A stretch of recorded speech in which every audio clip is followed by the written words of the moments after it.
Guys, meron tayong bagong project ngayon. Ito, nabili ko sa Davao. Umuwi kasi ako ng Davao noong nakaraang buwan. Binili ko to kasi ito yung dati naming gamit to na panglinis sa lupa, lalo na sa maisan. Ang ganda nito. Hindi ka mahihirapan sa paglilinis ng damo. Pwede mo itong itabas, pero hindi ito pwedeng gamitin sa malalaking kahoy kasi masisira yung hawakan niya. Ngayon guys, lalagyan ko to ng hawakan. Papakita ko sa inyo kung paano to lalagyan.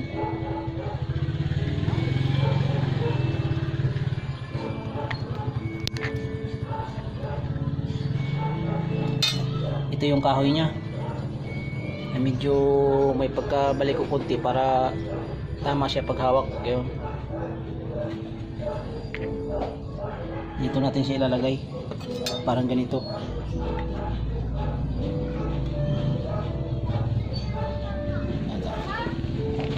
Lagayan siya guys, ganyan. Yan. Ganyan siya, yan. Tapos lalagyan natin itong singsing. Ngayon itong singsing nya, lagyan natin siya bilog, yan. Susot natin dito para lalong matibay. Yan, kasama itong kasama ito. Ngayon ito, dahil bilog ito, ilapad natin ilalim. Mas malapad dito eh. Dahil malapad dito, ilalapad natin ilalim. Meron na akong ginawa dito, mas malaki dito kunti. Ito, guys, mas malapad para kapit siya dito. Papakita ko sa inyo kung anong kalalabasan nito. Yan o. Yan, yung singsing nya. Yan. Dito natin susot yung niya, hawakan para lalong tibay. Tapos i-screw natin dito, hindi kaya pako. Dahil makapal siya, makapal pa. Laki pa ng sobra. Babawasan natin.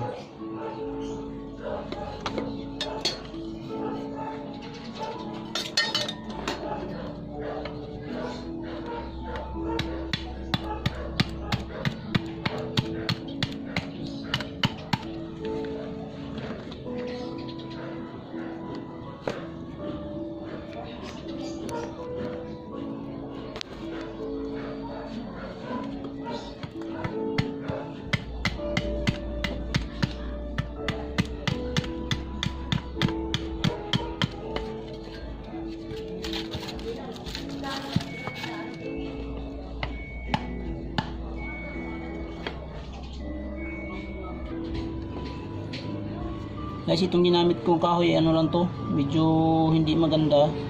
Wala akong makitang dapat ito ay bayabas. Kung kayo gagawa nito, dapat bayabas ang nyo para mas matibay. Hindi basta-basta bibigay, hindi basta-basta mababali. Hindi, wala akong makitang bayabas, kaya ito lang nakita ko na medyo magandang forma.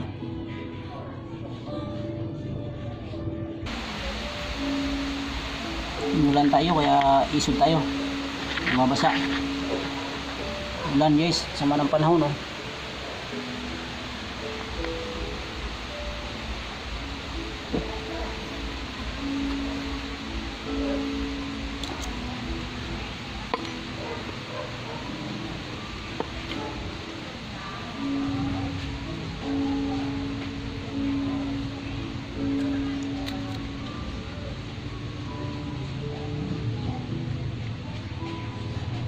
Kailangan natin yung markingan para sakto siya.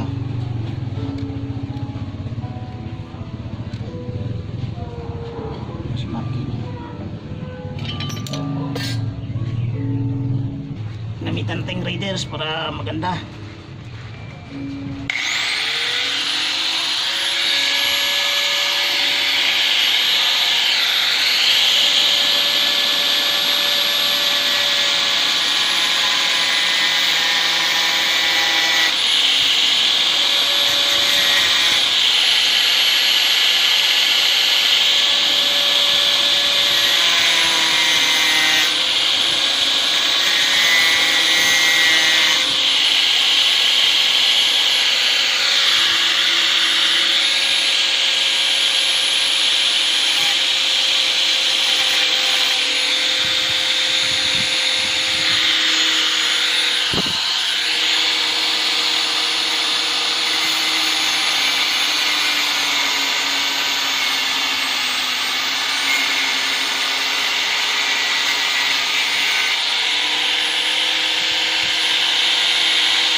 natin wala yung pagkahoy. Ingat po tayo sa paggamit ito at delikado ito.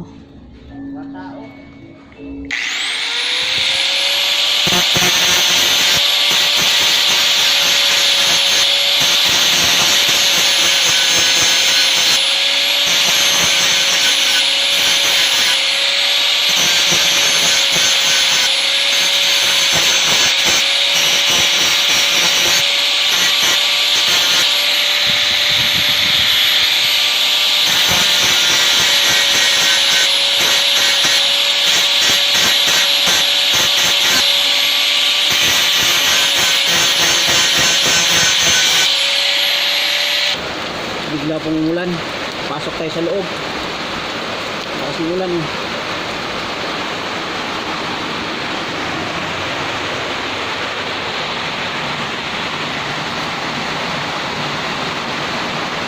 Bahay.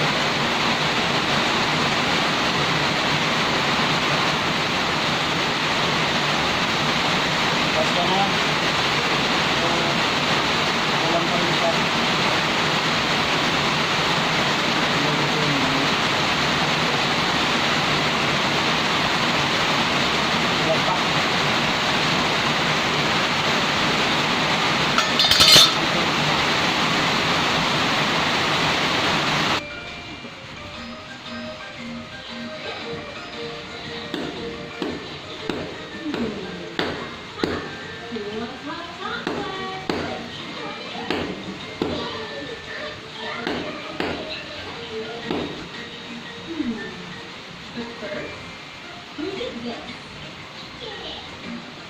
Guys, kulang pa, layo pa,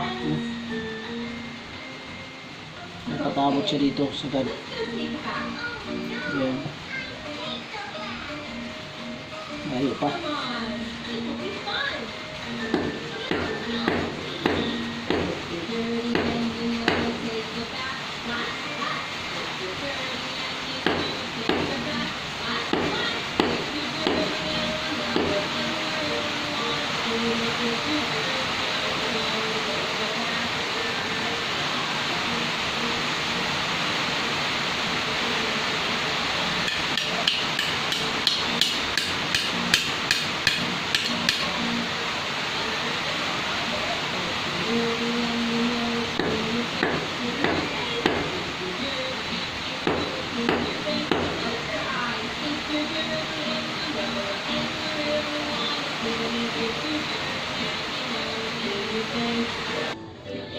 Okay na to guys, lagyan na natin ng tornilyo ng screw na ilagyan natin, hindi na pako.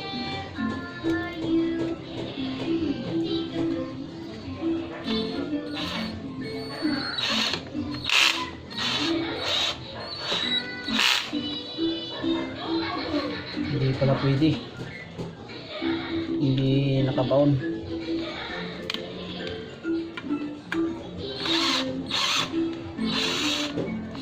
Dapat nakalubog siya.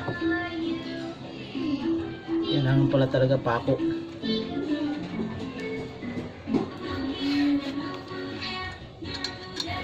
Nakita tayo ng maliit na screw guys. Ito na nalagay natin. Gagrinder na natin yung ulo para medyo manipis.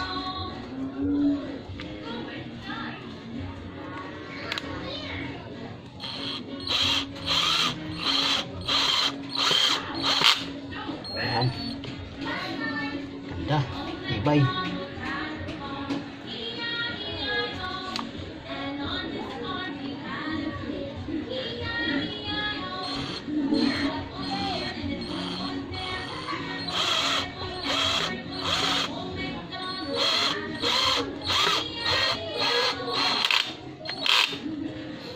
Bon. Okay lang naman pala. Okay lang. Medyo manipis siya. Hindi na siya sasabit sa lupa.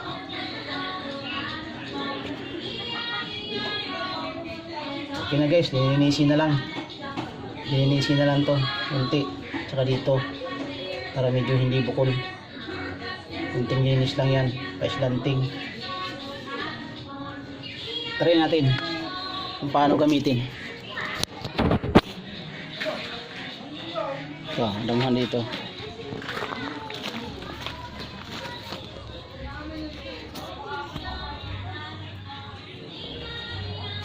Ganito paggamit niyan guys.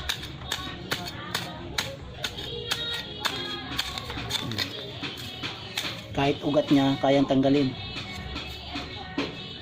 Ayan.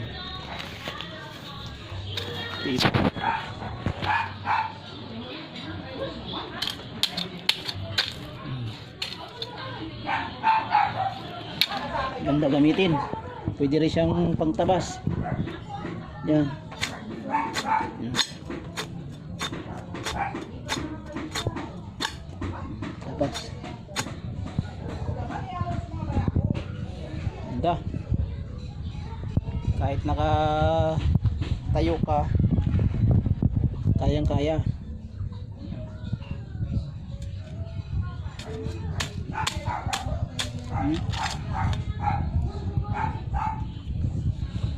Ito guys, produkto ng produkto ng Davao.